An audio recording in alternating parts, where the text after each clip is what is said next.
Yikes. You looked at your 401k and savings statements, and there is no way that you are going to be able to make it through retirement on what you have saved. Just what do you do now? Well, I'm Ann Babiarz, and this is Way to Financial Minute. You are in the right place because we have attorney Michael A. Babiarz. He's retired, but he's here to help us sort this issue out. Welcome to the show, Michael. Well, thanks. And today we're going to play a little bit of mind games where I want folks to visualize things. Because the original illustration for how to plan for retirement was that of a three-legged stool.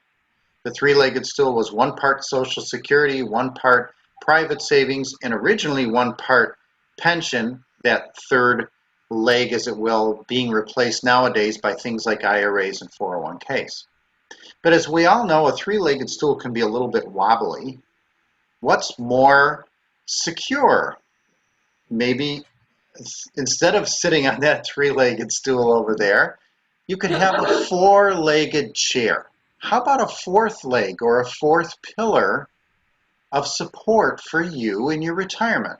Because here's the true secret of what happens for a lot of people when they enter that next chapter of life.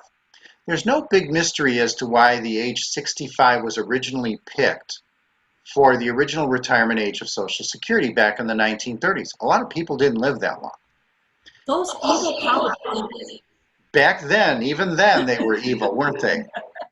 So, but nowadays, we hear of people living quite vibrant lives into their 70s, even into their 80s and beyond. And the image of someone retiring and going fishing for a couple of years with his grandkids before they keel over of a massive heart attack is no longer the model for retirement. Most people do things in retirement that bring them either meaning or money or both. And oftentimes, what they find meaning in also brings them money, and what they wind up doing is becoming some form of an entrepreneur. They create a little business for themselves. Some of them decide to make trading their accounts their own business, where they get involved in securities trading, or they do consulting, or they start little side businesses. But in any event, these activities do two things. They bring in extra money. They provide that fourth leg of support, and coincidentally, they bring a lot of meaning to a person's life.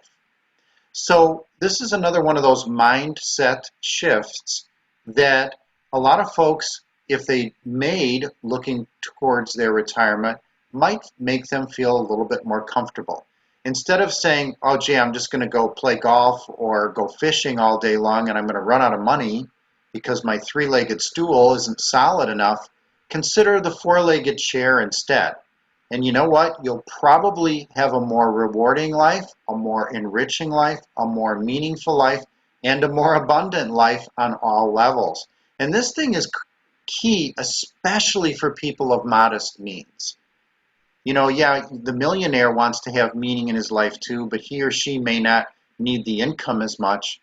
But the folks that are maybe not as well off, the ones you mentioned originally, that are worried that they're going to run out of funds to bankroll their retirement, this is really a key concept for them. Well, thank you for that very interesting information. And I think it should be heartwarming for people who might be up at night with that worry. Well, we don't want them falling over in their chairs. That might Not get like a little closed head injury or something. Is never a good way to approach retirement. So I was being a little silly earlier on the video, but absolutely. And that's one of the things I used to do when I would be meeting with clients in my office, is I would always try to lighten the mood, because the areas I was talking about, estate planning, estate administration, elder law, asset protection planning, even the corporate and business stuff I would do, let's face it, those things aren't a chuckle an hour, are they? They're not fun things to talk about. So it's funny because you're married to a life coach and you're talking about estates.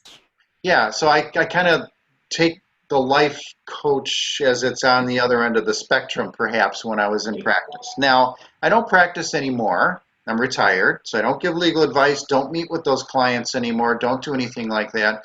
But I taught for a number of years. I was a college professor, created and taught adult education as well, and still continue to do teaching, creating courses and things like that. I love to do that because it lets me take my knowledge and my experience. It's sort of my fourth leg, if you will, where it brings some meaning to me and, yeah, a little bit of income too.